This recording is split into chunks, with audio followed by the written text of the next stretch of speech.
1, grabando. Buenas tardes, estamos en nuestro primer programa de Valor Créditos. Estamos hoy en día con el señor Renzo Barone y con el señor Osvaldo Ramírez, que nos estarían acompañando un poquitito, dando una introducción a lo que sería el mundo financiero y también así con ciertas consultas que tenemos en nuestro día a día a la hora de tomar ciertas decisiones en lo que sería en el mundo financiero y con todo lo que eso conlleva. A mí me parece genial que tengamos este espacio para poder conversar sobre cosas cotidianas que son demasiado importantes y que a veces no le damos la importancia necesaria para poder encarar de una manera efectiva, dado que en Valor nosotros apuntamos de una manera pragmática, por ejemplo, a tener siempre resultados con lo que hacemos todos los días, y así acá con Osvaldo también. Claro, muchas gracias, Guillermo, por la entrada. Realmente este es un espacio de interés, y va a ser de interés para muchos. ¿Por qué? Porque conversamos de temas como finanzas, economía, generalidades, muchas cosas que de repente a mucha gente le va a servir, le va a ser útil. Entonces, conocer un poco de este espacio sería una oportunidad de abrirnos a conocimiento que sea útil, ¿verdad? Entonces, estamos muy contentos de dar apertura a este espacio de valor, así como le llamamos. Entonces, y conocer un poco al equipo de trabajo y qué estamos haciendo, ¿verdad? Nosotros principalmente estamos en el rubro financiero y bueno, amamos este rubro. Renzo y yo amamos bastante este rubro, y bueno, cuando hablamos de cosas de finanzas, hablamos de microfinanzas, de todo lo que es emprendedurismo.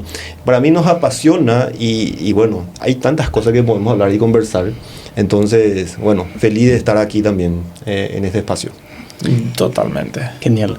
¿Cómo nace esta idea de introducirse al mundo financiero?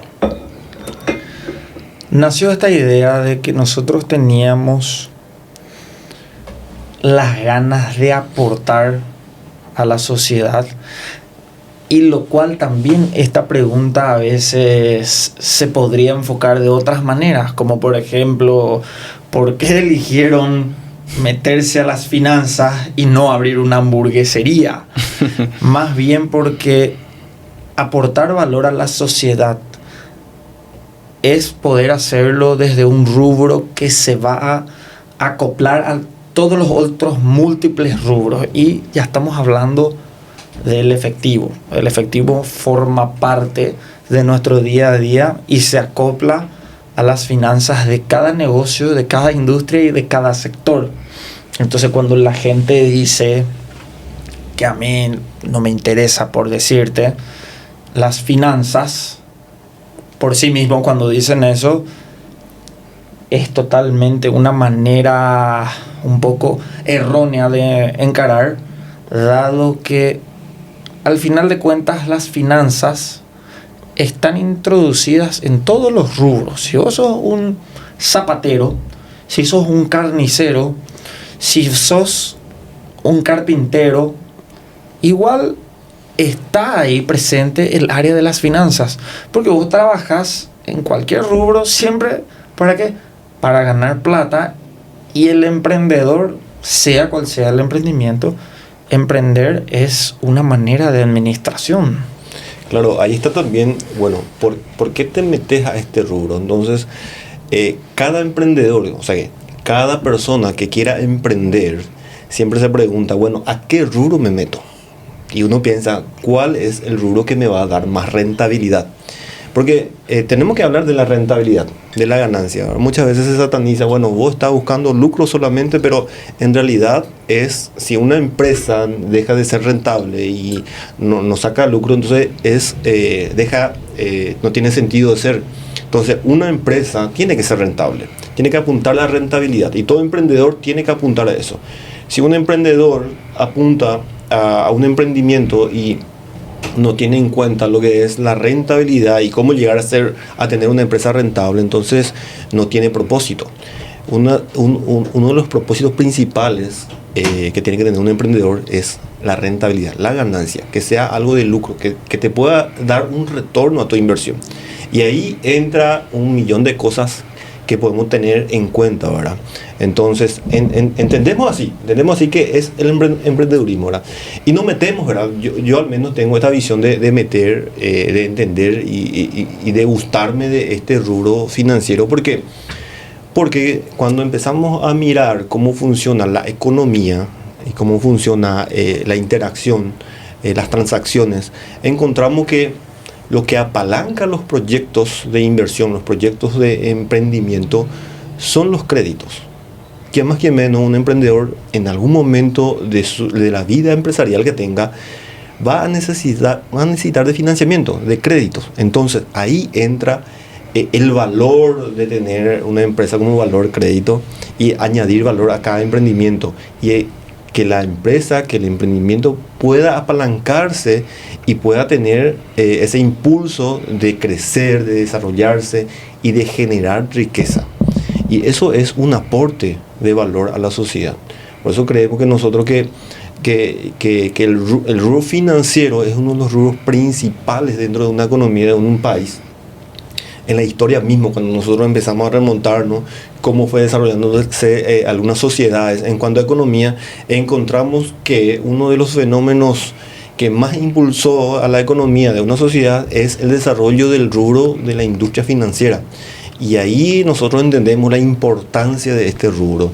Y bueno, al entender eso, nosotros también entendimos que si vamos a meternos a un rubro, metámonos en un rubro que pueda aportar valor a la sociedad. Y de ahí viene el valor de la sociedad. Ahí viene el nombre de valor y de este espacio y bueno, de valor crédito, que es nuestro emprendimiento. Ahí nos encanta, todo tipo de emprendimiento nos encanta, pero creo que de ahí viene también.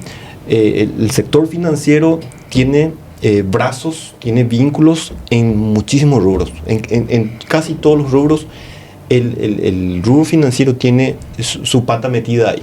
Entonces ahí entendemos que estar en el rubro financiero es realmente estar dentro de la economía, dentro de la dinámica de la economía de la sociedad.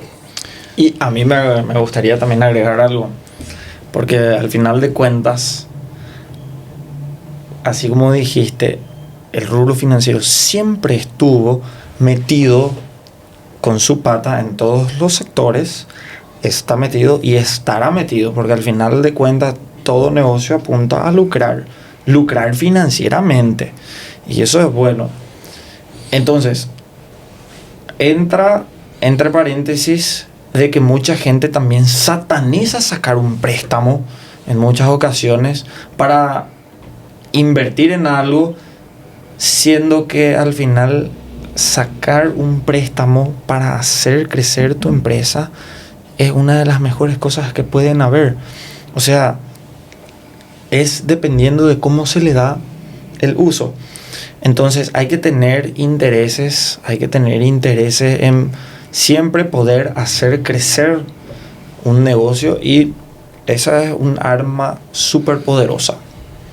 Cuando dijiste la palabra satanizar, por ejemplo, yo me acuerdo muy bien, una persona una vez me preguntó, me dijo: Osvaldo, ¿a qué rubro te dedicas?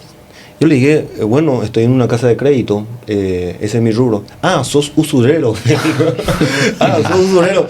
Entonces yo me descolocó eso, empecé a pensar y dije, me dio una connotación un poco negativa. Entonces, cuando te llaman, vos sos usurero, en pocas palabras, y en realidad, realmente hay sectores de la sociedad que ha satanizado por mucho tiempo el rubro de los créditos, del financiamiento.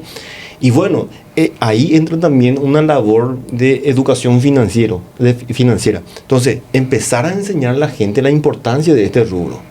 Y que no todos son usureros, que no todos están en la economía subterránea, sino que es importantísimo el rubro financiero. Entonces, que más que menos de repente puede tener un poco de reticencia a entrar a este rubro y dice, no, yo no me quiero meter ahí porque tal vez por algún sistema de creencia que tenga, religiosa, filosófica, pueda tener un poco de reticencia a entrar a esto por algunos prejuicios. Pero es importante derribar esos paradigmas, esos prejuicios en cuanto al rubro de la industria financiera, ¿verdad?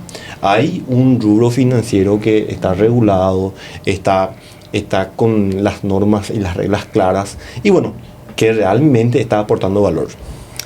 Asimismo, siempre se habla también de lo que sería la inclusión financiera, ¿verdad? Que creo que un pequeño, gran déficit de nuestro país, ¿verdad? Como sociedad. Hoy en día, ¿cómo ustedes están viendo esa parte, ¿verdad? El tema de la inclusión financiera. Hoy ya la gente ya maneja un poco más la parte financiera o todavía va con un poco de ignorancia, por así decirlo, a quitar un crédito por quitarlo o saben qué invertir, sabe, digamos, los distintos instrumentos financieros, ¿verdad? O cómo ustedes están viendo hoy en día la sociedad en base a lo que sería la inclusión financiera. La inclusión financiera está avanzando a pasos agigantados en nuestro país. La inclusión financiera es clave para que una economía emergente como la de Paraguay lo es hoy en día, es clave, dado que hay mucha gente que está necesitando ese financiamiento para salir adelante, va pudiendo acceder. Y también el sector financiero está jugando un rol clave porque siempre hace todo lo posible para poder tolerar las condiciones actuales que hay, dado que, recién mencioné, estamos en un país de economía emergente, siempre hay un grado alto de informalidad en un país como el nuestro y es prácticamente como un trabajo de malabares y mucho esfuerzo para poder incluirle a la gente. Y cuando estamos hablando de que es economía emergente, también mucha gente no está formalizada, hay mucha desprecarización en proceso, ¿qué quiere decir?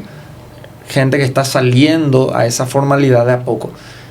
Entonces nosotros, por ejemplo, le hacemos el acompañamiento desde nuestros asientos y desde nuestros roles, hacemos mucho acompañamiento porque la gente necesita mucha asesoría, necesita mucha guía en cómo utilizar el capital, cómo administrar.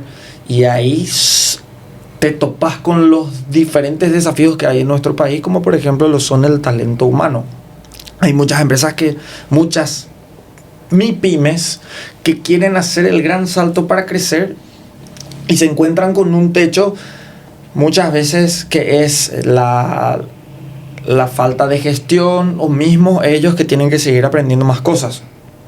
Entonces esa va a ser una lucha constante, pero que es normal, no es horrible, es al contrario, es el problema que da gusto tener porque es algo característico de un país que está en vías de desarrollo y son cuestiones que hay que ir abordando día a día para que se vaya pudiendo atender, dado que la economía nace en esas pequeñas empresas, algún día que van a ser grandes y las que son grandes hoy algún día fueron unas empresas de una sola persona, así sucesivamente. Entonces lo que es la inclusión financiera está avanzando muy rápido en nuestro país. Nosotros estamos jugando un rol muy clave también desde nuestros puestos y hacemos todo lo que podemos con eso. Sí, bueno, agregar un poco también a lo que dijo Renzo. Yo entiendo que la inclusión financiera no puede ir separado de lo que es la educación financiera. Y es muy bueno lo que dijiste en cuanto a gente que tiene algún tipo de ignorancia o desconocimiento en cuanto a cuestiones de finanzas. Entonces, yo creo que tenemos que apostar. Las empresas privadas tienen que inclusive apostar a la educación financiera en sus clientes, por ejemplo, ahora, porque sabemos que el sistema educativo un poco está rezagado en cuanto a la educación financiera. Hay esfuerzos que se están realizando, se reconoce eso súper bien, pero parece que la bancarización está un poco más acelerado que lo que es la educación financiera. Ya llegan los productos financieros, bancarios, a mucha gente a través del apalancamiento tecnológico y digital, porque quien más que menos tiene un smartphone en su mano, y bueno, le llega ahí las tarjetas virtuales y todo eso. Llega el producto, pero no llega la educación financiera. La gente tiene en sus manos, tiene acceso a productos financieros, pero muchas veces no entiende cómo funciona una tarjeta de crédito. Por eso digo, por eso manejo esa consigna y ese concepto de que la educación, la inclusión financiera tiene que ir acompañada sí o sí de educación financiera. Es muy necesario, porque también de repente puede darse un mal uso a los servicios financieros y muchas veces caen en el sobreendeudamiento, ¿verdad? Entonces es súper importante que esto se haga, que se aúne esfuerzos desde el sector público, sector privado, y que le llegue a la gente, la información necesaria para que pueda tomar decisiones de calidad y pueda ver los beneficios y los pros y los contras de que tiene algún producto financiero y cuál es el producto que más le conviene, ¿verdad? Eso principalmente es mi idea sobre lo que es la inclusión financiera. Ya, y un punto tan clave es el tema de la formalidad y la informalidad que todavía manejamos dentro del país, ¿verdad? ¿Qué ustedes tienen en cuenta, qué aspectos tienen en cuenta a la hora de poder dar un crédito a una persona, ya sea física o una persona jurídica que accede a Valor Créditos? Generalmente pedimos lo que siempre se pide, ¿verdad? Generalmente todas las entidades financieras piden casi todas las mismas cosas, de acuerdo al rubro que te estás dedicando. Pero hay muchas cosas muy importantes, ¿verdad? Hay que llevar muchas cosas en cuenta, que no todos los clientes que se acercan a tu entidad a pedirte un crédito van a estar formalizados. Y es un proceso. Tampoco le podés excluir de acceder a un producto financiero. Entonces, pero sí le sometes a un proceso y a un asesoramiento a que se vaya formalizando. Claro. Y le metemos la idea de que no existe empresas o microempresas que crecen manteniéndose informal. Ya. Sí, no existe. Si vos te miras a todas las empresas que fueron exitosas en la historia, nunca lo hicieron desde la informalidad. Eso hay que tener en cuenta siempre. Sí. El camino del crecimiento y de cada empresa siempre conlleva una formalización. Siempre, eso es un ingrediente que no puede faltar. Entonces nosotros tratamos de concienciar eso a nuestros clientes, de que se someta a ese proceso de formalización. De repente nosotros le pedimos, bueno, hacer este proceso y acceder a un nuevo nivel de techo crediticio. Entonces eso también le sirve de aliciente, ¿verdad? Para que pueda ir creciendo en la formalidad, que nos ayuda a todos. La formalidad nos ayuda a todos. Súper interesante. Y a la hora de invertir, si cambiamos un poquitito digamos, ¿qué sería lo que ustedes recomiendan para un cliente que quiere venir a invertir, ¿verdad? Ya sea en valor o en el mundo financiero?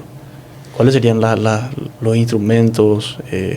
¿Qué tipo de instrumentos hay? ¿En qué uno puede invertir, ¿verdad? Para poder valorizar más su dinero, ¿verdad? Para que le pueda dar un buen retorno. Te voy a decir lo que siempre dice Warren Buffett. La mejor inversión que vos podés encontrar es invertir en vos mismo. Principalmente. Cuando vos invertís en tu educación, cuando vos invertís en tu conocimiento, cuando vos invertís en culturizarte, lo que vos estás haciendo estás ampliando tu espectro de preparación. Es como que estás subiendo prácticamente sobre tu hombro la bazooka y estás saliendo a la guerra. No hay nada más poderoso que vos tengas conocimiento acá en tu cerebro que te va a poder hacer tomar mejores decisiones. De ahí es que uno puede salir y tomar, voy a invertir en esto, puedo invertir en bienes raíces, en propiedades, puedo invertir en el sector financiero, puedo diversificar. Le ayuda a la gente a tomar mejores decisiones de todo tipo de inversión, no solamente ya de dinero, inversión en tiempo, con quién yo voy a pasar mi tiempo, qué decisiones voy a tomar dentro de la familia o con quiénes yo me voy a rodear o me voy a juntar. Entonces, prácticamente invertir en uno mismo es categórico, número 1. Súper. Es importantísimo eso. Estoy escuchando lo que está diciendo Renzo y entiendo. El conocimiento es un valor, es un activo muy importante. Es lo primero que uno puede tener como ganancia es el conocimiento. Y más todavía en un rubro de las inversiones que, digámosle que son cosas complejas. Porque hay mucha gente que quiere empezar a invertir. Tengo una platita ahí, tengo una plata que quiero invertir. Y empieza a averiguar dónde puede invertir. Lastimosamente digo, porque hay muchas veces que muchas personas en su idea de invertir, empezar a introducirse en el mundo de las inversiones, caen en sistemas que no son inclusive legales, ¿verdad? Caen en sistemas muy peligrosos, sistemas de estafas, sistemas piramidales. Y eso es algo que nosotros tenemos que tener mucho cuidado. Por eso se apunta mucho a lo que es educación financiera y primeramente invertir por uno mismo, como dijo Renzo, ¿verdad? Y saber tratar de mitigar los riesgos en el momento de invertir. Porque uno nunca tiene que decir que nunca será estafado. Yo no conozco a nadie que en algún momento no haya sido estafado, por más inteligente que sea, por más elevado consciente intelectual que tenga.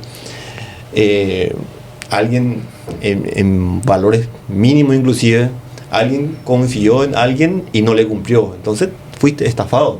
Entonces es muy importante, por eso es la importancia mismo de este espacio, de conversar sobre estos temas, porque es un tema delicado, porque se trata de dinero, se trata de esfuerzo que mucha gente acumuló, trabajó con el sudor de su frente. Entonces es algo que debemos hablar. Las finanzas no puede ser un tabú, tenemos que conversar de esto y tener bien en cuenta esta información, tenemos que tener la información a mano. Por eso nadie tiene que decir ni debe decir yo nunca seré estafado. ¿Por qué nadie puede decir eso? Porque las personas estamos constituidas psicológicamente, y esto está demostrado por la neurociencia, que nuestra mente tiende a confiar. Por más que yo te conozco hoy, a una persona le conozco hoy y me promete algo y me dice algo que me va a cumplir, mi mente innatamente de nacimiento viene programado a querer confiar. ¿Por qué sucede? ¿Por qué funciona nuestra mente de esa forma? Porque las sociedades avanzaron de esa forma, confiando uno con el otro. Y así surgieron los contratos, así surgieron las alianzas comerciales, las alianzas de construcción de algún imperio, ¿verdad? En base a la confianza. Los imperios están sostenidos por la confianza. Entonces, nuestra mente nuestra mente innata conoce ese valor de la confianza. Entonces, fácilmente tiende a confiar. Y muchas veces, y esto estudia la heurística misma, ¿verdad? En la toma de decisiones, muchas veces la mente toma decisiones rápidas, sin gastar mucha energía, para llegar a concretar sus objetivos. Y ahí caen en sesgos donde en algún punto ciego que no alguna información que no tuvo en cuenta y toma decisiones que de repente en algún momento dado se arrepiente y bueno, pasa por situaciones muy penosas, ¿verdad? Entonces, el espacio de conversar sobre inversiones, sobre dinero, es algo que no puede faltar en nuestra rutina. Y la confianza es un valor muy importante. Y ahí tenemos que entender, ¿verdad?, que en algún momento dado nosotros, como seres humanos, y como está estructurada nuestra mente, nuestra psique, nuestra psicología, tendemos a la confianza. Porque lo necesitamos. Cada uno de nosotros necesitamos personas en quien confiar. Porque así funciona el mundo. Así funcionan las relaciones. Entonces, nuestra mente está muy predispuesta a creer inclusive a los estafadores. Por eso los estafadores son tan habilidosos de hacer creer a las personas y ahí le meten muchas cosas. Pululan las ofertas de estafa piramidal, el sistema Ponzi es muy conocido y vemos personas que siguen cayendo en esos sistemas. Y nos preguntamos por qué sucede eso. Y bueno, así está constituida la mente humana. La mente humana está ahí para confiar, pero cuidado, ahí tenemos que gestionar esa confianza. Dijiste una palabra muy interesante, que es un tabú. Hablar de dinero es un tabú en muchas mesas familiares. ¿Y por qué hay tanto recelo en hablar del dinero? ¿O parecería como algo incorrecto o como algo prohibido? Fíjate que si yo soy un padre de familia y yo le estoy diciendo luego ya a mis hijos en la mesa, en el almuerzo o en la cena, que no hablen de dinero, entonces van a tener luego ese concepto como si fuera de algo prohibido o de algo divino o de algo a lo que no me merezco, y va a haber tanto prejuicio que va a costar manejar el dinero, no se va a entender bien el dinero, no se va a saber utilizar y realmente sacarle el jugo para lo que es, para poder enriquecernos, ser más bien lo que nosotros hacemos es dar valor en la vida, pero viene el dinero. Entonces, si nosotros no podemos saber nada sobre el dinero y ni siquiera nos permiten hablar, entonces ni siquiera vamos a poder administrar. Entonces, eso es una cuestión demasiado elemental, yo creo. No enfocarle como un tabú. Número uno, eso. Y como recién estuvo hablando Guille acá, es sobre cuál sería la mejor inversión o la inversión que recomiendan. Es tan genial este tema porque inclusive no hay una sola respuesta, hay varias respuestas, pero hay otras cuestiones también de en qué invertiría, en qué sería lo mejor para invertir. Inclusive luego esto se puede ir a otros ámbitos, no solamente con el dinero, sino que también en tiempo. Hoy una de las cosas que yo más valoro y en lo que más trato de invertir, ya sea tiempo, es invertir en relaciones fructíferas y en relaciones productivas.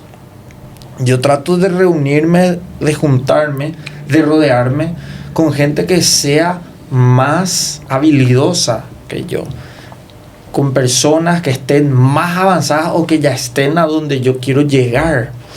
Hay un dicho que dice: nunca almuerces solo. Entonces nosotros somos seres sociales, nosotros necesitamos rodearnos de gente. Si queremos construir grandes cosas, hay que también construir grandes equipos. Por ende, invertir en relaciones considero que debe ser una de las mejores inversiones que también yo pude ir haciendo a lo largo de mi vida, porque lo que yo aprendo con cada persona con la que me junto es una cosa tan gratificante y es un escalón hacia arriba, vez tras vez. Y de ahí viene algo muy esencial que también podría llamarlo innovación, porque la innovación, nosotros, si no salimos, si no nos rodeamos de las personas, nosotros entonces ¿de dónde vamos a sacar la innovación? No podemos estar todo el día encerrados en nuestra pieza sin salir, sin conectarnos con las personas, sin interactuar. La innovación no va a salir de abajo de mi cama. No voy a decir, voy a hacer esto de la noche a la mañana. Es cuando yo me voy y me rozo con los demás, cuando estoy hablando, cuando veo algo, cuando analizo qué necesidad hay ahí afuera, qué se puede inventar. Entonces, invertir en las relaciones desemboca en muchas otras cosas de manera virtuosa. Así mismo. Y muchas veces se encuentran estas personas que quieren salir digamos, al mundo, a emprender algo y se topan un poco con cierto miedo, ¿verdad? Sobre ciertas cuestiones, en qué voy a invertir, si me va a salir bien, si me va a salir mal. ¿Qué se les puede recomendar a un pequeño emprendedor que quiere salir a invertir o a emprender algo, pero que tiene ese miedo o ese tabú, digamos, de conseguirlo? ¿Qué se le puede recomendar? Principalmente que trabaje en uno mismo. Ya estamos hablando a nivel de energías. Si estamos hablando de que alguien tiene miedo, invertir no está mal, invertir está muy bien, es necesario. Ahora, si yo soy una persona que tiene miedo y tengo miedo a fracasar, entonces ese mismo miedo a mí es lo que me va a hacer retroceder, es lo que me va a hacer tomar mucha distancia de muchas cosas. Y llega un punto en que si yo tengo demasiado miedo como para aprender a andar en bicicleta, por ejemplo, yo voy a pedalear demasiado despacio. Y cuando estoy pedaleando demasiado despacio, entonces hay un riesgo inclusive de que yo más me caiga en la bicicleta. Cuando nosotros tenemos miedo, nosotros decimos en muchas ocasiones, no voy a hacer esto porque es muy riesgoso. Entonces, por ende, hace que yo tome menos riesgos, hace que yo quiera animarme a cosas, a lograr ciertas ideas y ciertas metas. ¿Por qué? Porque el miedo luego ya trabaja en mí y de entrada me dice, no, ¿para qué yo voy a hacer eso si ya me va a salir mal? Y en el momento en que antes de empezar yo pensé eso, yo ya fracasé. De ahí sale que muchos emprendedores trabajan en eliminar ese miedo y tienen esa mentalidad expansiva y tienen esa autoconfianza. La autoconfianza es algo demasiado importante en lo que hay que trabajar, hay que desarrollar. Yo trabajo todos los días en seguir fortaleciendo mi autoconfianza porque eso hace que yo quiera animarme a ir por aquello. Entonces, miedo al fracaso no puedes tener. Cada cosa que sale mal en realidad no es un fracaso. Ganaste experiencia.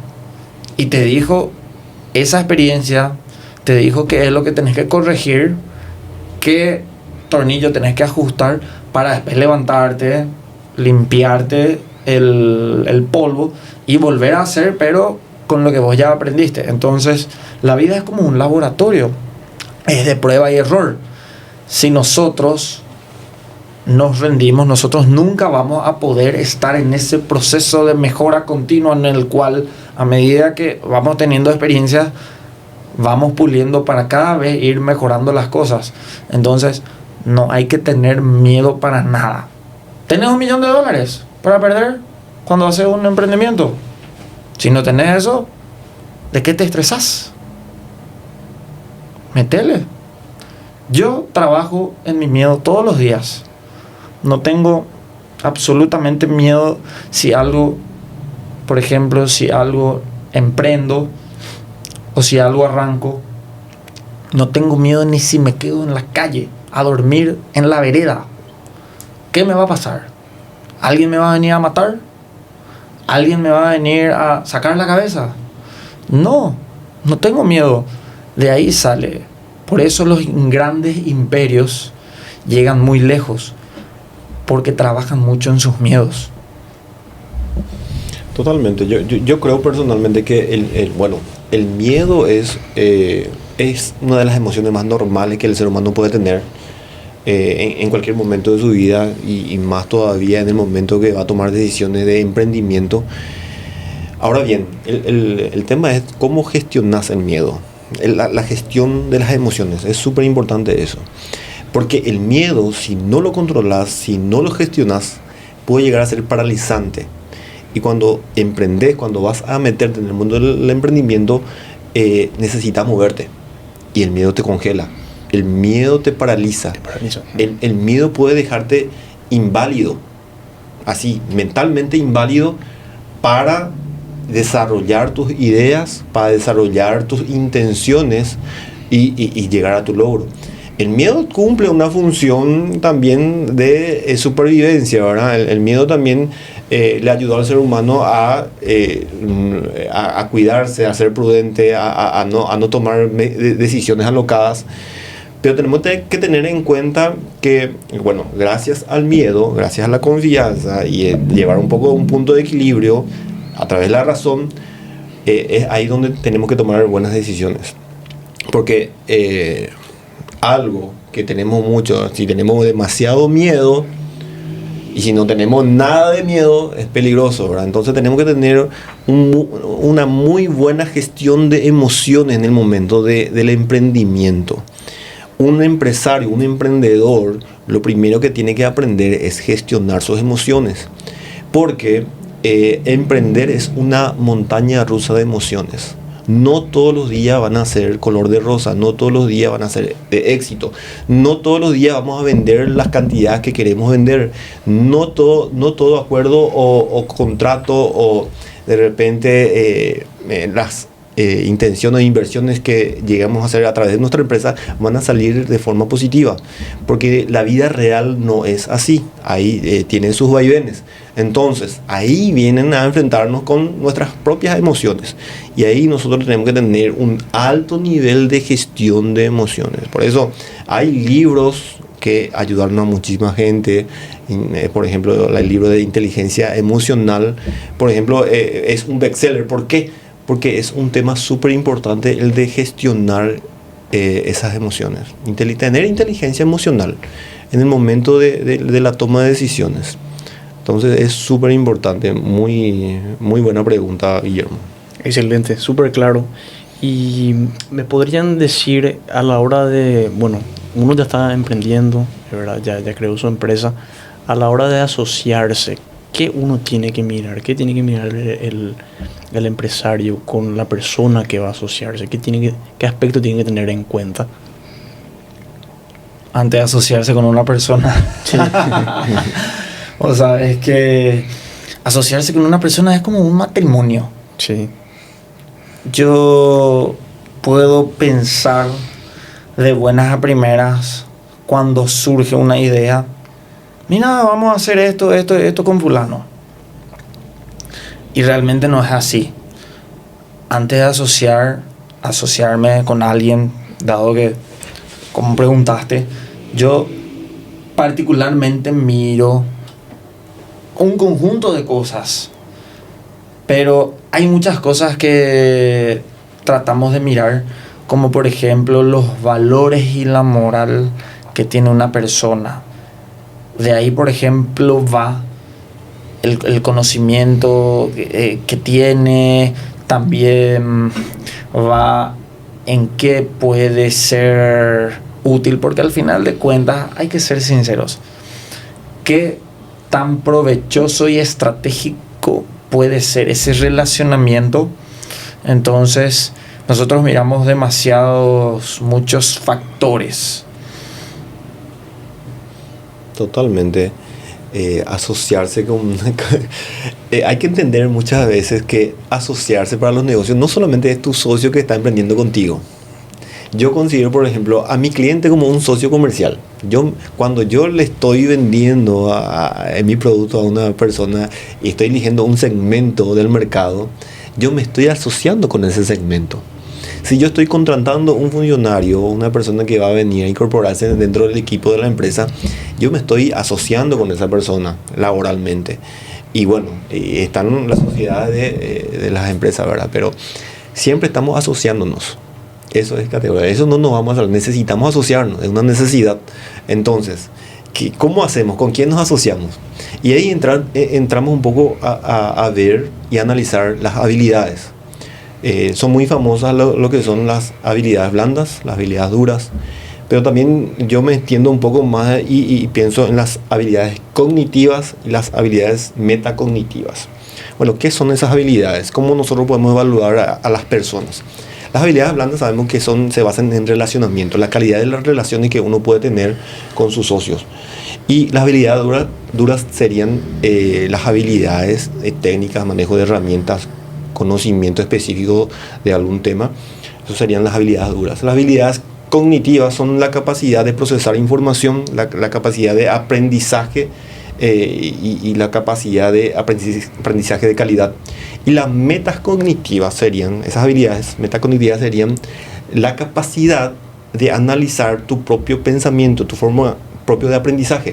Entonces, una persona que tiene habilidades metacognitivas es una persona que sabe evaluarse a sí mismo, sabe evaluarse cómo aprende, sabe desaprender y sabe aprender. Entonces, son habilidades que uno puede poner sobre la mesa y analizar a una persona que va a ser tu futuro socio, ¿verdad? Y de lo más importante entre todas esas habilidades, las habilidades blandas, la habilidad dura, la habilidad cognitiva y las metacognitivas, yo considero que las habilidades blandas priman sobre todas esas cosas. Porque el relacionamiento humano al final es lo que va a ser determinante en el momento de la resolución de conflictos. Porque habrá conflictos, habrá momentos que hay divergencias de ideas, entonces ahí prima el valor de las habilidades blandas. Y los equipos de trabajo que llegan al éxito y a lograr grandes cosas son porque han sabido manejar bien y han tenido en sus integrantes un alto nivel de habilidades blandas. Eso es lo que yo considero en el momento de entablar una sociedad con alguien. Otra cuestión, por ejemplo, algo que a mí me parece muy importante, un punto muy importante al asociarse con una persona y hacer un negocio, si algo muy importante es las habilidades blandas y las habilidades duras. Y ahí viene en la parte de las habilidades blandas, cuando eso predomina en manera positiva, hay algo espectacular que sucede, que es una capacidad de sinergia. Cuando vos tenés una capacidad de sinergia espectacular con la persona con la que vos estás asociado, las actividades fluyen mucho más rápido. Las ideas, los consensos, todo fluye mucho más rápido y se puede apuntar a que los resultados salgan de una manera astronómicamente rápida. Pero hay situaciones en que si viene alguien y se quiere asociar contigo y esta persona puede ser muy habilidosa en matemática, puede ser muy habilidosa en la computadora, puede ser muy habilidosa hasta para construir un transbordador espacial. Todas las habilidades técnicas inclusive tiene capital, te puede armar y desarmar lo que vos le pidas. Un ejemplo.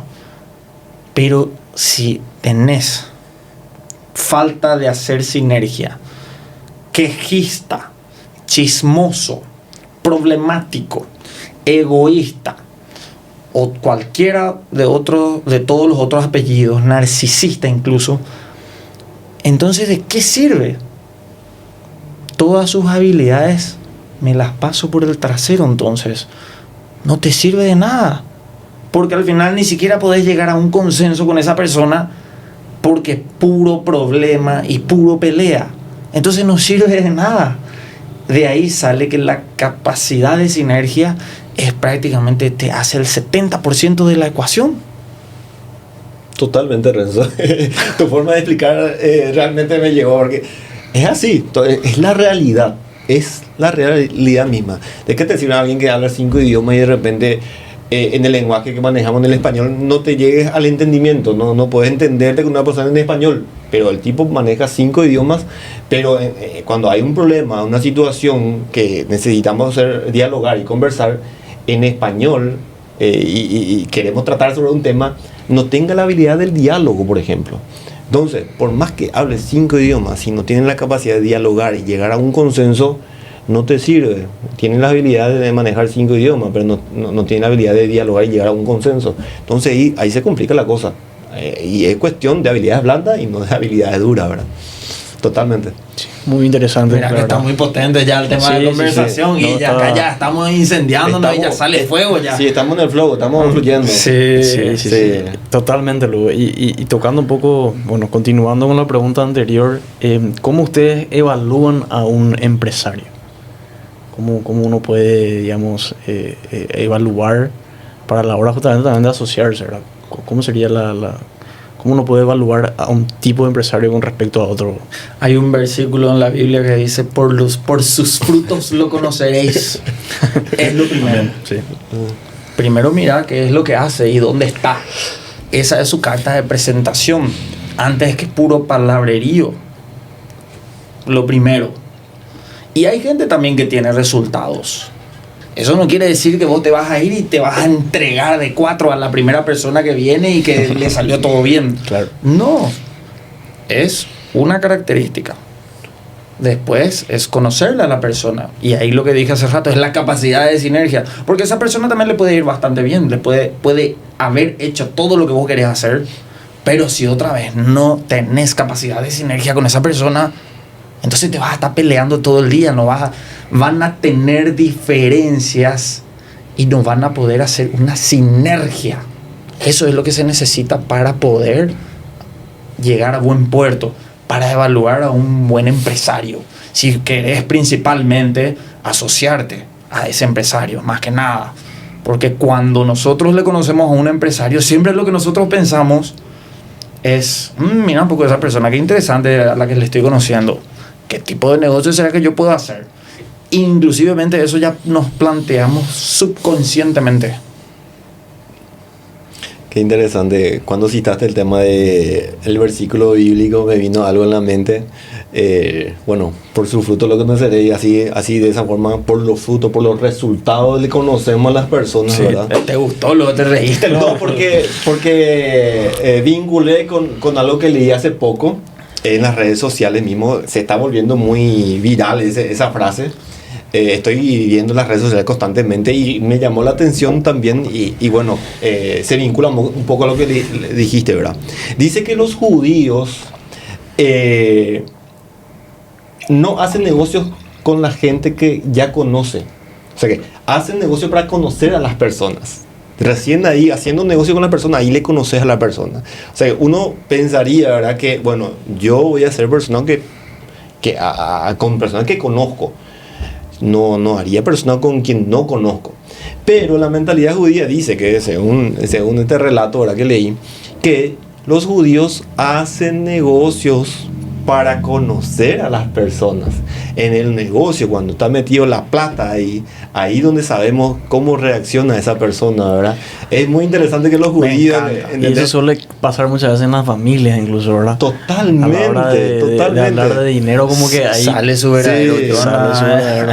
Sí, de repente hablamos todo bien en un café, nos sentamos con un potencial socio que nosotros de repente empezamos a conversar sobre propuestas de inversión y no le conocemos, pero para conocernos empezamos a tomar un café, nos reunimos, hablamos, nos visitamos, conocemos. Pero es cuando hacemos realmente negocios, es cuando nos conocemos y cuando se empiezan a ver algunas cosas, algunas divergencias de ideas, es ahí donde vemos cómo va la reacción en el momento donde es candente. Entonces, dice que los judíos se manejan así, ¿verdad? Que ellos hacen negocio para conocer a la gente. Ahora bien, empecemos a hacer menos que a una escala pequeña para saber, ¿verdad? No nos quememos de entrada, ¿verdad? Entonces, es bueno siempre empezar a hacer negocios. Los negocios pequeños sirven para esas cosas. Para empezar a hacer en una escala pequeña que si sale mal no te afecte tanto. Entonces, yo aconsejaría que no descartar a nadie hasta llegar a hacer negocios a escala pequeña y que eso sea un validador en el momento de ir ascendiendo en escala, ¿verdad? Ya, genial. Cambiando un poco de tema, ahora vamos a hablar un poquitito de cómo se encuentra hoy en día nuestro país, un poquitito también sobre el gobierno, sobre la gente, ¿qué ustedes recomiendan a esa gente que de repente no encuentra oportunidades en otro país, se queja o decide de repente mirar a otro país, ¿verdad? En busca de nuevas oportunidades? ¿Qué se le puede decir a esa gente? ¿Cómo está hoy en día Paraguay para no tener que recurrir a eso, sino quedarse en el país, apostar en el país y justamente emprender algo acá, ¿verdad? No hace falta ir a buscar ese sueño, esa oportunidad a otro, sino hacerlo donde uno reside, ¿verdad? ¿Qué se le puede decir a esa gente? Paraguay ahora mismo está en uno de sus mejores momentos en la historia. Paraguay considero que es la niña bonita de Sudamérica. Es el paraíso en Sudamérica. Es más, hay gente, lastimosamente paraguayos, que están saliendo, sí, están viajando a otro lugar, a otros países, a buscar oportunidades, pero porque hay tantos extranjeros que están viniendo. Es la perspectiva que está teniendo cada persona. Para mí es una mina de oro que hay que saber aprovechar. En Paraguay hay todo por hacer. Hay tierras fértiles, hay muchos beneficios en cuanto a impuestos, inflación baja y muchas otras cuestiones que ayudan el ambiente pro negocios para que se pueda salir adelante. Entonces, como que estamos en una tierra bendecida, es más, hay tantas cosas por hacer que falta talento humano. Falta talento humano. Hay muchas empresas que están mirando venir acá, que se están mudando, que se están instalando. Y hay que tener paciencia, hay que mirar con mucho optimismo y hay que, más que nada, también animarse a hacer cosas. Entonces, las naciones salen adelante gracias a unos locos que se animan a hacer cosas, a emprender, que se arriesgan a hacer jugadas para algunos que están osadas, que al final terminan saliendo bien. Entonces, tenemos una situación y una serie de condimentos que ayudan demasiado bien para estar acá en Paraguay, para vivir. Hay una calidad y un nivel de vida que se puede tener espectacularmente bien, que no vas a tener en otros países. Entonces, más que nada, yo le veo a Paraguay demasiado bien. Claro, tiene sus desafíos, si ya hablamos a nivel de cuestiones, lógicamente, por ejemplo, política, etcétera, etcétera, que es normal de cada país que está en vías de crecimiento. Entonces, veo que se están trabajando en muchas cosas todos los días y cada uno tiene que poner también de su lado. La gente muchas veces quiere cada uno echarle la culpa a los demás por algo que no le está saliendo. Y personalmente yo soy un devoto del estoicismo, que significa que yo me hago responsable por lo que yo puedo cambiar, por mi manera de pensar, por mi manera de actuar, por mi manera de responder a las adversidades. Entonces, cada uno tiene que poner también de su grano de arena. Yo no puedo estar esperando que el gobierno me venga también y me dé de mi boquita a comer. Acá, toma, come una cucharadita de tu desayuno, de tu comidita, etcétera, etcétera. El gobierno está espectacularmente orientado para generar un ambiente positivo para que cada uno de sus habitantes avance y salga adelante por mérito propio. Entonces, Paraguay tiene un ecosistema espectacular para que la gente pueda salir adelante por su mérito propio. Es más que nada hacer el esfuerzo, sudar la gota gorda, porque el mundo de las riquezas está ahí para los que están dispuestos a pagar el precio, no para aquellos que quieren que esté todo servido. Entonces, siempre hay nomás luego un nivel mínimo de esfuerzo que tenemos que hacer para salir adelante. Y más que nada, primerito es tomar la responsabilidad de nosotros mismos, de lo que está a nuestro alcance para poder salir adelante. Totalmente. Yo también pienso que Paraguay está en un momento, en su momentum, como se dice, están en un momento positivo y bueno, esto hay que aprovechar. Que hay gente que lo va a aprovechar y hay gente que se le va a pasar el momento y no va a poder aprovechar. Pero la gente que sí aprovecha va a tener y sepa aprovechar y que se adapta mejor a las circunstancias, va a salir virtuoso de esta situación donde Paraguay está transitando. Nosotros tenemos que tener en cuenta que 20 años atrás, 40 años atrás, Paraguay era totalmente diferente a lo que es hoy. Entonces hubo un crecimiento, hubo una disminución de la pobreza, hablando en lo social, en el aspecto social, económico. Y bueno, eso es un avance, yo considero que es un avance importante. Están muchos los que son pesimistas, los profetas del apocalipsis, como algunos dicen. Escuché una frase por ahí que me pareció simpático, pero es así. Tienen sus desafíos, hay segmentos de la población que no lo está pasando bien, pero ¿qué pasa? Paraguay tiene que apostar al desarrollo humano. Al desarrollo humano, y eso incluye la educación. Tenemos muchas cosas que tenemos que aprovechar. Veo algo muy positivo que el convenio entre Paraguay y Taiwán, por ejemplo, doy un ejemplo, están fortaleciendo el tema de la Universidad Politécnica de Taiwán, Paraguay. Eso es algo muy importante para nosotros porque están apostando en carreras como ingeniería, por ejemplo. Paraguay necesita de ingenieros, porque necesitamos industrial. Paraguay está en un proceso de industrialización, pero necesitamos más industrialización. Y la maquila está explotando. Hay empresas brasileñas que están viniendo a Paraguay.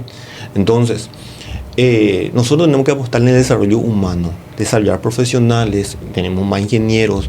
Entonces, creo que de ahí viene la mano también en este proyecto de Taiwán-Paraguay de crear una universidad politécnica y formar ingenieros y ingenieros de calidad. ¿Por qué? Porque muchas veces nos preguntamos ¿por qué Taiwán, una empresa taiwanesa, se va y se establece en México y produce microchip en México? Y es una empresa multimillonaria y de gran importancia en este tiempo, en el tiempo de la inteligencia artificial, que necesitan de los microchips para desarrollarse. ¿Y por qué no hacerlo en Paraguay? ¿Y por qué? Si somos aliados diplomáticos de Taiwán. Claro. Entonces, uno se pregunta por eso, ¿verdad? Pero tenemos que llevar en cuenta que faltan ingenieros en Paraguay. ¿Qué pasa si Taiwán trae una fábrica de microchips y empieza a producir Paraguay microchips para el uso de la inteligencia artificial? Bueno, ¿dónde están los ingenieros? Necesitamos 1000 ingenieros. Entonces, ¿dónde están los ingenieros de la calidad que nosotros necesitamos para esta tecnología de alta complejidad? Yo creo que ahí va un poquito lo que estaba diciendo Renzo al comienzo, el tema de invertir en uno mismo, ¿verdad? De educarse, de tener esos conocimientos, digamos, si no hay ingenieros y no hay el capital humano es porque sencillamente no queremos, sí. No queremos estudiar, no queremos esforzar, ¿verdad? Queremos todo de arriba y siempre está esa gente que espera del gobierno, por ejemplo, que el gobierno le ayude, ¿verdad? Claro. Y ¿qué se le puede decir a esa gente que no rompe un poco su estructura? Y no esperas siempre en el gobierno, sino que por uno propio pueda llegar a conseguir crecer personalmente, financieramente, ¿verdad? A través de sus propios recursos y no todo el tiempo quejarse del gobierno, el gobierno esto, el gobierno no da aquello. Entonces, en vez de quejarse, de repente actuar y educarse y formarse, ¿verdad? Para poder llegar a tener esos objetivos que uno quiere y una mejor calidad de vida, ¿verdad? Totalmente, y más aún cuando Paraguay, el gobierno se está proponiendo duplicar el PIB del Paraguay, el Producto Interno Bruto, de pasar de aproximadamente 44.000 millones de dólares, pasar a duplicar eso. Entonces, tenemos que apostar en capital humano, no hay de otra. ¿Por qué capital humano? Porque el capital humano es que va a desarrollar tecnología, y la tecnología es lo que va a hacer crecer exponencialmente la productividad. Paraguay es uno de los países menos productivos de la región. Entonces, tenemos que aceptar nuestra realidad, pero eso nos tiene que servir de dónde apuntar las inversiones, de dónde apuntar los esfuerzos públicos y privados. Así mismo. Bueno, y ya cerrando un poquito el programa, tenemos unas últimas consultas. ¿qué significa el éxito para usted? ¿Qué significa el éxito para Renzo? ¿Qué significa el éxito para Osvaldo? Para mí el éxito, que la gente cree que es directamente dinero, el éxito considero que es la realización consecutiva de un ideal y metas ya previamente establecidas. El hecho de que vos te propongas, yo quiero conocerle a esta persona y quiero hablar con esta persona y quiero encaminar a cierto tipo de experiencias con esta persona, eso ya te hace exitoso, porque está vinculado directamente a tu felicidad.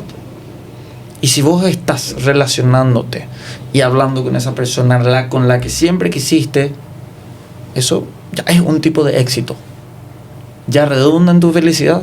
Si para eso vinimos al mundo, para ser felices. Al final de cuentas, bueno, también Osvaldo puede tener algún concepto diferente sobre el éxito. ¿Qué opinas vos? Totalmente. Puede tener muchas respuestas al tema del éxito, ¿verdad? Es muy interesante conceptualizar eso, porque en base a eso tal vez rige nuestra filosofía de vida, ¿verdad? Por eso, así como es importante conceptualizar el dinero en nuestra vida, qué concepto tenemos del dinero, si está satanizado, si es una herramienta, si es un fin en sí mismo, entonces es importante conceptualizar lo que es el éxito.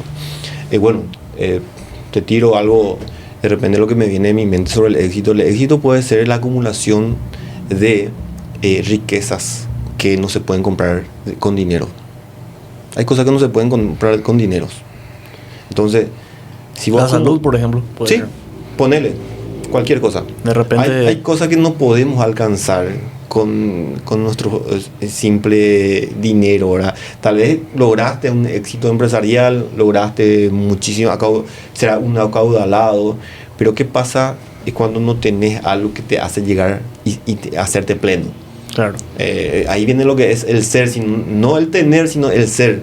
Entonces, si nos enfocamos en el ser, también vamos a encontrarnos que si vos como una persona, como un ser, te superaste a vos mismo en algún aspecto de tu personalidad, de tu vida, en algún carácter que tenés que no te gusta y de repente querés llegar a ser una mejor versión de ti misma, entonces eso es un éxito. Si vos te superaste en algo en esta vida, en un momento de tu vida, y vos dijiste, mira, yo me superé en esto, yo fui mejor, yo antes era y me di cuenta y cambié y mejoré, yo logré desarrollar esta habilidad, entonces ese es un éxito y hay que celebrarlo. Tenés que celebrar tus éxitos, por más pequeños que sean. Si es importante para vos, tenés que celebrarlo y bueno, seguir por ese camino. Totalmente. Es decir, como que dijiste nomás, para ir cerrando, ahí se me quedó en la mente picando de entre una de las preguntas, ¿verdad?, que hiciste hace rato, y de qué se le puede a veces recomendar a un emprendedor cuando va a iniciar, por ejemplo, su negocio y todo lo que conlleva ciertos puntos en el área, digámosle, financiera, porque al final emprender es un tipo de administración. Tiene su lado emocionante, porque yo puedo decir, wow, yo soy emprendedor, y la gente dice, wow, pero también tiene su lado aburrido, que requiere disciplina, que requiere concentración, que requiere sacrificio, y que el sacrificio conlleva renunciar a muchas cosas que a veces nos traen como retribución instantánea. Es necesario a veces pagar el precio de esa retribución instantánea para poder tener esa retribución a largo plazo. Y si hablamos de emprender, ahí ya lleva, por ejemplo, lo que es endeudarse cuando un negocio va a empezar. Un ejemplo claro es el tipo de préstamo que toma un emprendedor. Y Osvaldo mencionó hace un rato el tema de las tarjetas. hay mucha gente que está accediendo a tarjetas de crédito. ¿Eso qué quiere decir? Que están llegando esas herramientas y no está teniendo todavía la gente el conocimiento necesario para poder administrar. Entonces la deuda es un arma poderosa, es un arma también de doble filo. Así como te puede ayudar para salir adelante, te puede hundir si no se sabe utilizar. Tuvimos un caso de una persona conocida nuestra que tenía su tarjeta de crédito y por impulsos propios se iba al supermercado a comprar sus víveres de consumo diario con su tarjeta de crédito y esto lo financiaba a X plazo. Entonces, acá es importante diferenciar, por ejemplo, así ya puntualmente, si yo voy a usar mi tarjeta de crédito para financiar un bien de consumo de todos los días a un plazo mucho más largo, espera un poco. Dentro de 2 días yo me tengo que ir otra vez al supermercado a volver a comprar la misma leche, la misma carne, la misma harina, el mismo huevo, todo lo que hay. Y ni siquiera empecé a pagar la compra pasada que me fui a comprar hace 2 días. Entonces yo estoy creciendo más en deudas. Entonces, ¿hacia dónde estoy yendo? De ahí va que siempre hay ciertos puntos que hay que ir diferenciando al momento de que uno se va a endeudar. Perfecto, y bueno, la verdad que me diste una excelente introducción para la última pregunta que les tengo, ¿verdad? Que sería, ¿cuáles son esos errores que uno generalmente toma a la hora de endeudarse, ¿verdad? ¿Cuál es, aparte del que estaba mencionando, tarjeta de crédito, cuál sería otro error que uno de repente por querer contar ya con ese capital no sabe en qué invertir, no sabe para qué, cuál fue el origen mismo de ese crédito, ¿verdad? De esa responsabilidad que uno asumió? Entonces uno se endeudó y después no tiene la capacidad como para poder nuevamente serle, digamos, frente a esa responsabilidad que tomó, ¿verdad? Te voy a responder con una experiencia que tuvimos hace poco. Vino un cliente, quería un préstamo para poder traer más mercaderías en su negocio, poder potenciar sus ventas gracias a esa mercadería que iba a tener.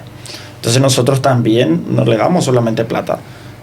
Nosotros hacemos el seguimiento y le preguntamos en qué se va a usar. No es que yo te pregunto para qué vos querés usar la plata porque soy un chismoso de cuarta y me interesa meterme en tu vida.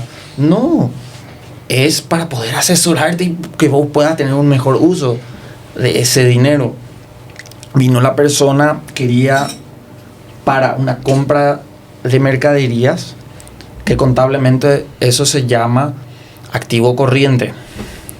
Se analizó el flujo de su caja, lo que vende, cuánto es lo que iba a vender más si traían esas mercaderías. Entonces se proyectó un plazo estimativo de 4 meses para el repago de ese préstamo. Y cuando se le empezó a preguntar, ¿solamente vas a usar para compra de mercadería o vas a usar algo más?, el cliente se empezó a sincerar, a explicar y dijo, bueno, yo el 60% de este préstamo yo voy a usar para mercadería y el restante 40% yo voy a utilizar para traer e instalar un techo y poner las mercaderías ahí abajo para que puedan estar alojadas. Ah, espera, estamos hablando de una cosa es una mercadería y lo otro es un techo. Te vas a ir el 100%, del 100% de ese 40% te vas a ir a enterrar entonces en un techo. Eso quiere decir que no vas a tener ingresos directos heredados por ese pedazo de inversión. Claro. Quiere decir que ahí tenés una parte en inversión en infraestructura. Ok. Quiere decir que tu capacidad de repago no va a ser como si fuera que todo va a ser mercadería. Entonces, no, vos no vas a poder llevar lastimosamente en 4 meses. Vas a llevar a 12 meses.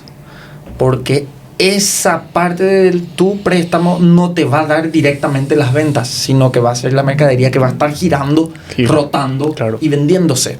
Entonces nosotros le hacemos ese acompañamiento a todos los que vienen junto a nosotros y pueden llevar eso. Entonces, respondiendo a tu pregunta, y te lo respondí con un ejemplo, con una historia, porque ese es el mayor error, que la gente no sabe diferenciar entre los plazos que a veces quiere llevar su préstamo, porque quieren cancelar todo rápido, porque no, yo no quiero deber más, no, porque no me gusta deber por mucho tiempo. Pero resulta ser que vos te estás apalancando y estás sobrellevando mucho mejor cuando vos llevaste en un plazo inclusive más largo y estás pudiendo hacer crecer tu negocio con más potencia.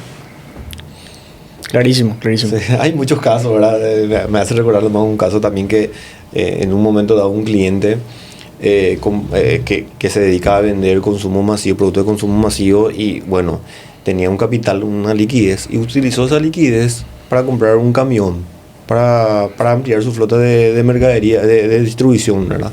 Entonces, usó toda su liquidez en un activo fijo y se quedó sin liquidez para comprar mercaderías. Entonces, tenía el camión, pero no tenía mercadería. Entonces, hizo una inversión no atendiendo el destino del crédito. Es lo que decía también Renzo, ¿verdad? El destino del crédito es súper importante y los plazos que uno tiene que mantener. Siempre se sugiere que, y tiene que ser así, que cuando vas a destinar tu crédito, tu dinero a un activo fijo, lo ideal es hacerlo a largo plazo. Cuando vas a destinar a un activo corriente, está bien que puedas hacerlo en un corto plazo, ¿verdad? Porque hay gente que empieza a pensar, bueno, miro mucho en el tiempo y miro mucho el interés que me va a generar en el tiempo, pero se queda sin liquidez. Entonces, hay que tener bien en cuenta los conceptos. ¿A dónde vas a destinar tu dinero, ese financiamiento? ¿A un activo corriente o un activo fijo? Entonces, de ahí saca los tiempos. Si va a ser un tiempo a largo plazo o corto plazo. Es súper importante tener en cuenta eso. Sí, claro, y sobre todo también sincerarse un poco, como dijo Renzo, a la hora de decirle realmente a tu ejecutivo o la persona que te va a ceder el crédito, decirle cuál sería realmente el origen y a dónde va a ir ese capital, ¿verdad? Sí. No ocultar algo porque el día de mañana te puede patear en contra y más o menos así, pero vos me dijiste que era para esto y no era para esto, entonces ahí la gente suele endeudarse más y no tiene ese ciclo para poder cubrir con sus responsabilidades. Sí. Ahí se corta su flujo de caja, ahí se corta su ciclo de efectivo. Bueno, se complica muchas cosas por la falta de información, ¿verdad? Así es. En pocas palabras, eso. Yo personalmente estoy muy contento con todos estos temas que estuvimos hablando acá y a mí me parece muy correspondiente después ampliar en más temas, si se puede. Totalmente, para mí fue un gusto también conversar de algo que es apasionante para nosotros y bueno, esperemos más programas y más espacio para seguir compartiendo más cosas que sean útiles a la gente, ¿verdad? Sí, muchísimas gracias Renzo, muchísimas gracias Osvaldo, espero que este sea el primero de muchos programas y bueno, pues sobre todo darle ese valor extra, como dice Valor Crédito, un valor extra a tener ese conocimiento y esos valores que necesitamos a la hora de poder acceder al mundo financiero, ¿verdad? Así que espectacular. No sé si quieren decir cómo están en las redes, cómo se los pueden encontrar, dónde están, dónde se encuentra Valor Crédito también para que puedan la gente acceder a ustedes, ¿verdad? Si pueden comentar un poquitito.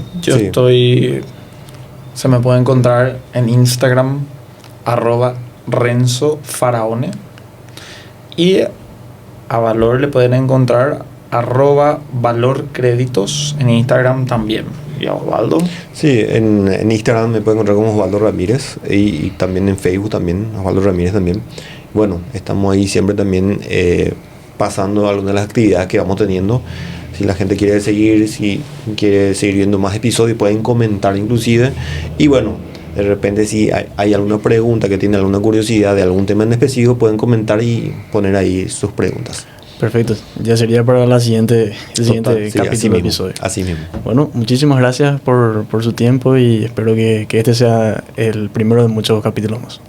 Gracias, Guillermo.